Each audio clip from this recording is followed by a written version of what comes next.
Okay, let's unpack this. You're thinking, relaxed evening, invite someone over, maybe whip up some pasta, open a bottle of wine, Oh, weird. have a good chat. Sounds pretty low-key, right? Yeah, a totally standard plan. But you know how it is. Things can shift gears really, really quickly. They definitely can. What starts as one thing can often take a pretty surprising turn, especially when there's already some kind of, connection or maybe unspoken understanding between people. Exactly.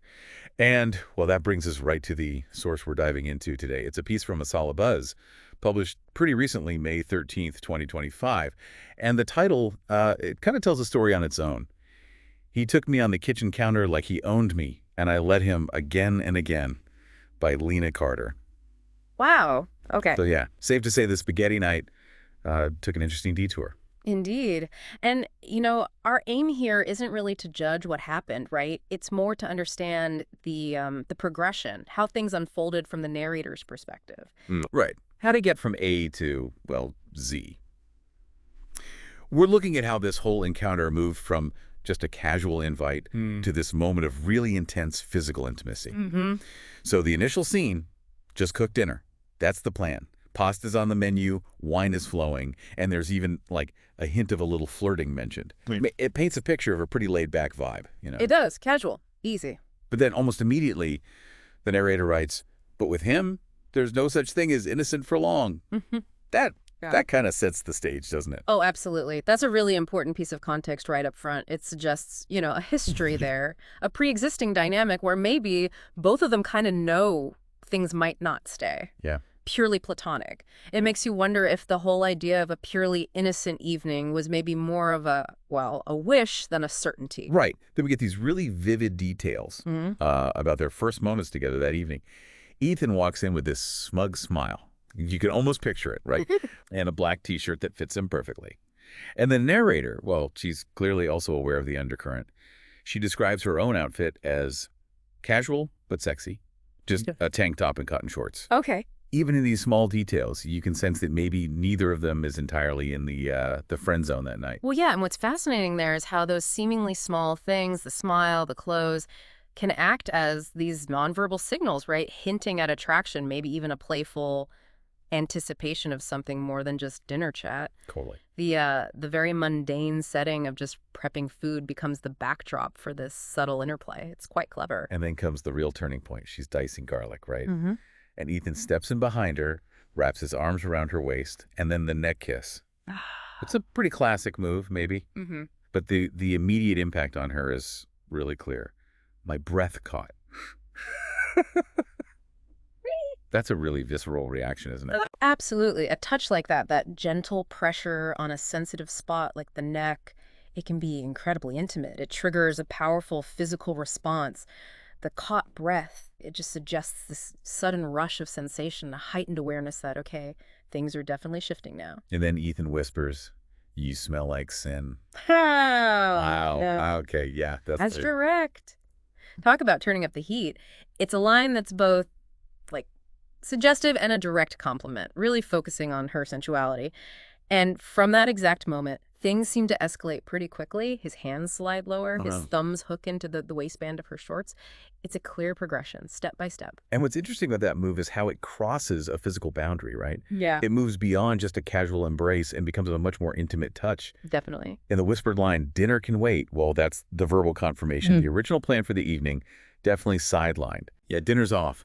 The dropping of the knife then feels almost symbolic, doesn't it? A literal letting go of that initial intention. Yeah. She just says, I dropped the knife. It reads almost like a moment of surrender, or at least like a full acceptance of this new direction. That small action, yeah, it speaks volumes. It visually represents that shift in focus, prioritizing this building intimacy over the task at hand. It's a seemingly small detail that underscores a really significant change in their interaction. And then, in what sounds like a pretty seamless move, he turns her around and lifts her onto the kitchen counter. Effortlessly. Effortlessly, huh? Yeah. The ease of that, combined with her legs parting instinctively as he steps between them, it really suggests that the established dynamic we talked about earlier, there's a level of comfort and familiarity there, even in this sudden intensity. Right. And then she describes feeling the hard length of him pressing against my center. It's immediate, undeniably physical. That effortless lifting, the instinctive response. Yeah. Yeah, it really highlights a level of physical comfort, maybe a shared history, like you said. And the direct physical description, it just removes any doubt about where this is going. Yeah, no ambiguity left.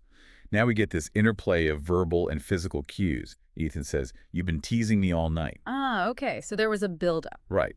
It hints at this tension even before this moment, even in what was supposed to be just casual, and then his fingers slip under her top, grazing her nipples until they harden.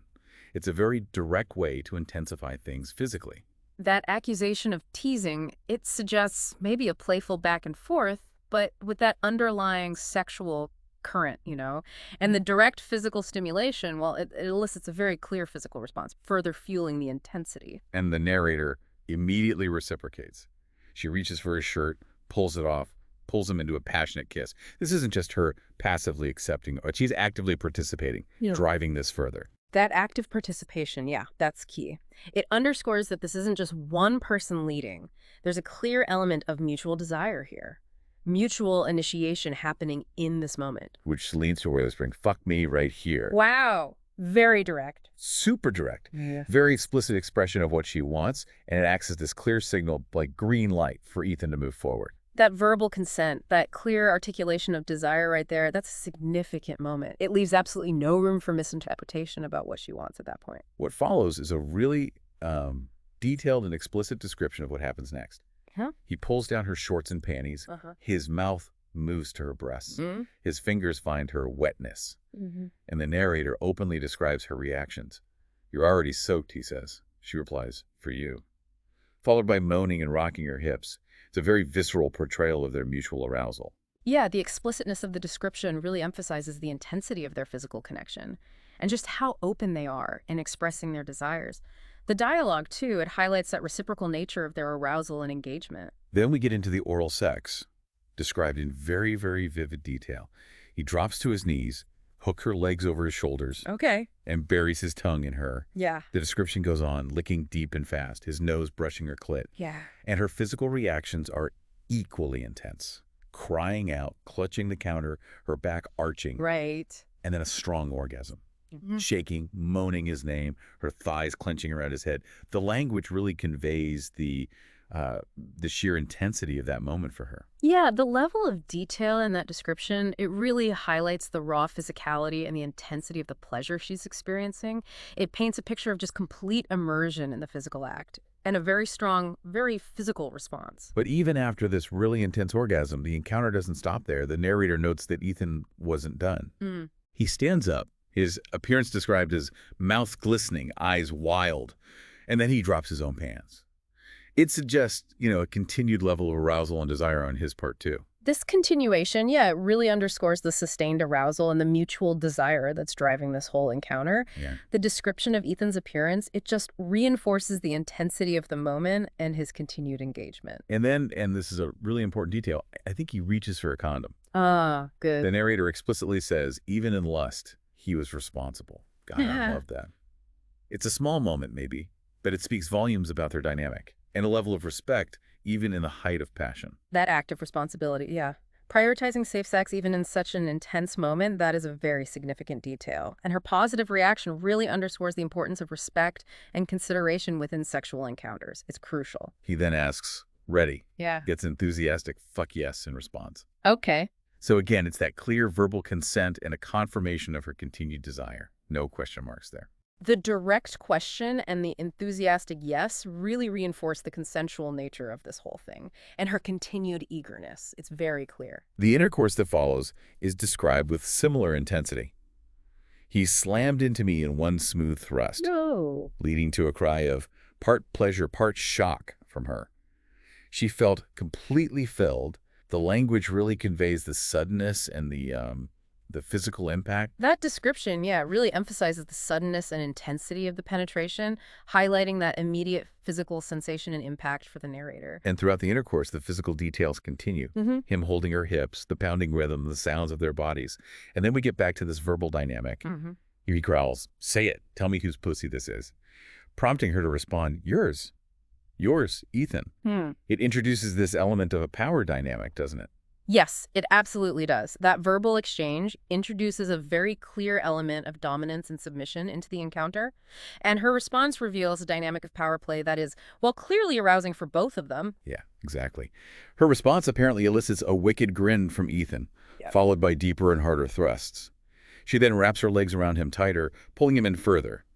It's this kind of cycle of action and reaction, each one intensifying the feeling experience. The nonverbal cues, like that wicked grin you mentioned, Right. and the physical responses, like her tightening her legs around him, they really illustrate that interplay of power and pleasure and the escalating intensity of their physical connection. And amidst all the physicality, there are also these brief but really telling expressions of longing.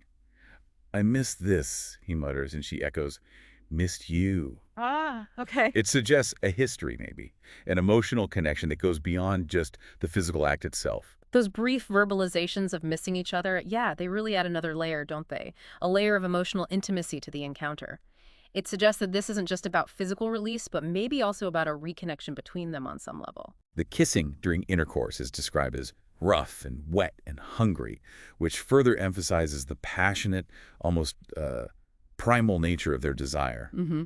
And then a mutual climax, the narrator clenching around him, both reaching orgasm with strong physical reactions, shaking, groaning, shuddering, collapsing. It sounds like a truly shared peak experience. The description of the kissing and the mutual climax, yeah, it really underscores the shared intensity of their experience, a simultaneous release of all that built-up tension and desire. Very powerful description. The aftermath is described in these really intimate details, too. Mm. Bodies slick with sweat, foreheads pressed together, hearts racing, Mm. kind of in sync. Right, that cool down. And then the little bit of playful banter, the dinner's canceled tease, Oh, yeah. and the response, you're the only thing I wanted to eat tonight anyway. Yeah. It brings a touch of lightness after all that intense physicality. That post-coital banter, yeah, it serves as a way to kind of decompress, doesn't it?